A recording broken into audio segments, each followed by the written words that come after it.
Welcome back. John Wiedner joins us now with the sports. So, John, I heard there was a pretty good turnout Monday night. Can you tell us a little bit about it? Well, there was a good turnout, but a lot of those fans were disappointed when they left. But you guys won't be disappointed when you leave after hearing about everything we have for you in sports today. We look forward to it. We start off with all eyes were on Jacksonville this past Monday night. The Jaguars hosted their first Monday Night Football game in almost 3 years. How'd they do in the national spotlight? Let's check out the highlights. And on three. 1, 2, 3. Work. Vince Young and the Titans started off with the ball and picked apart the Jags defense early. Young hooks up with Kenny Britt, who drags a couple of the defenders into the end zone for a 7-0 lead. After a Jags 3-and-out, Vince Young fumbles the snap and the Jags recover. Or did they? The ruling on the field was overturned and the Titans regained possession. However, Young injured his knee on the play and was replaced by Kerry Collins. The Jags could not take advantage of this, however, and Garrard was picked off once and was also knocked out of the game with a concussion. Backup quarterback Trent Edwards drove the Jags deep into Tennessee territory, but Mercedes Lewis coughs it up and the Titans recover. Jack Del Rio and the capacity crowd can't believe it.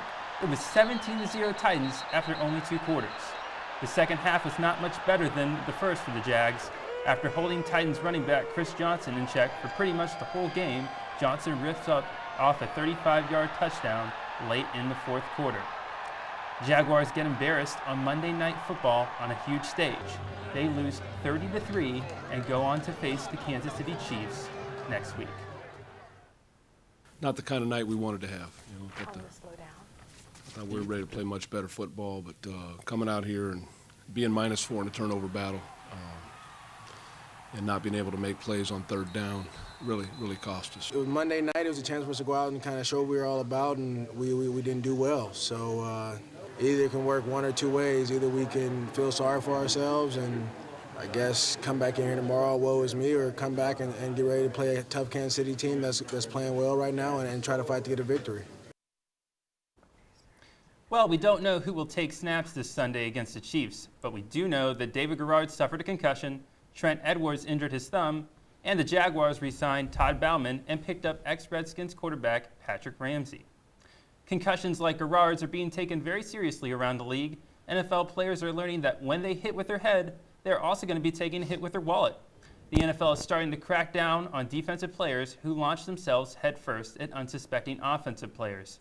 After a weekend of vicious hits, the NFL has shown no lenience towards such acts, as they have fined players hundreds of thousands of dollars. The NFL is protecting stars like Deshaun Jackson, Josh Cribbs, and Todd Heap, who are victims of helmet-to-helmet hits. The NFL hopes that fines and suspensions will stop such career and life-altering hits to players. With October being Breast Cancer Awareness Month, you may be noticing a lot of athletes supporting pink in their wardrobe.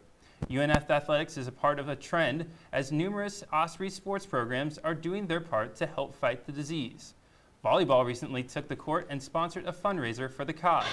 The Lady Ospreys took on the talented East Tennessee State Buccaneer team this Saturday. The game was UNF Volleyball's annual Dig Pink match. The pink-themed event featured a 50-50 raffle where the winner received half of the money raised. Also, arena staff, the crowd, and even players and referees were wearing pink to show their support for the fight against breast cancer. The Lady Ospreys put up a valiant effort on the court as well. The team was close in every match, but lost the overall contest 3-0. The night was not a total loss, as Coach Kevin Marine Campbell explained the team's Dig Pink mission. The Side Out Foundation is a volleyball foundation, and they do the Dig Pink matches. And volleyball programs across the country do a Dig Pink match every year in October for breast cancer awareness. And it's obviously our part to raise money to help with the research in that way. So we are proud to be a part of that organization and help it out. In other sports, the UNF tennis team was in action. The UNF women's tennis team hosted a 2010 Hampton Inn at 9 a.m. Bay Meadows Fall Tennis Invitational last Friday and Saturday at the UNF Tennis Complex. The tournament featured women's doubles and singles matches. A variety of universities throughout the Southeast, including Stanford, Charleston Southern, and Troy University, competed throughout the weekend. UNF sophomore Melanie Acquire shined for the Ospreys by winning the Flight C singles on Saturday. Acquire also teamed up with fellow Osprey Danielle Day to defeat Stetson in their first doubles match, 8-3, and drop JU in their second match, 8-6.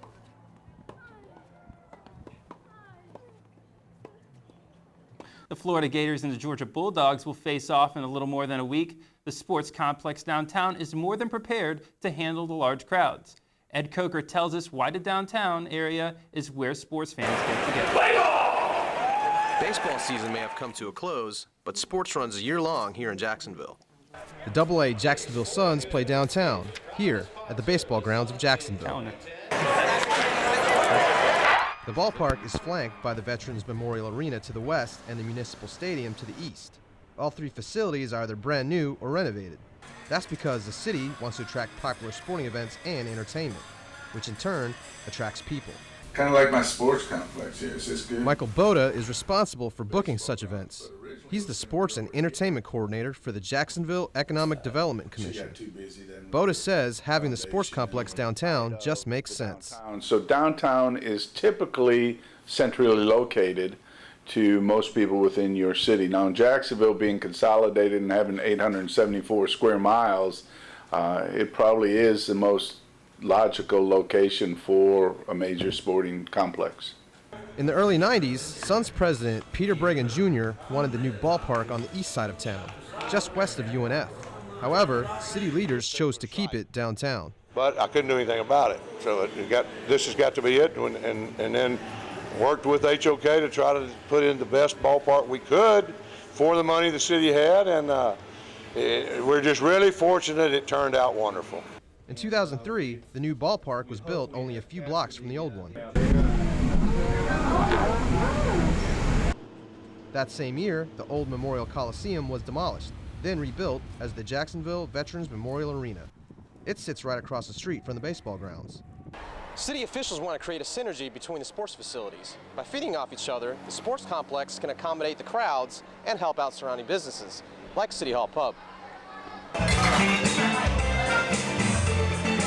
This is Johnny Rios. He's a bartender at City Hall Pub. He says ownership is trying to turn the pub into a downtown mecca.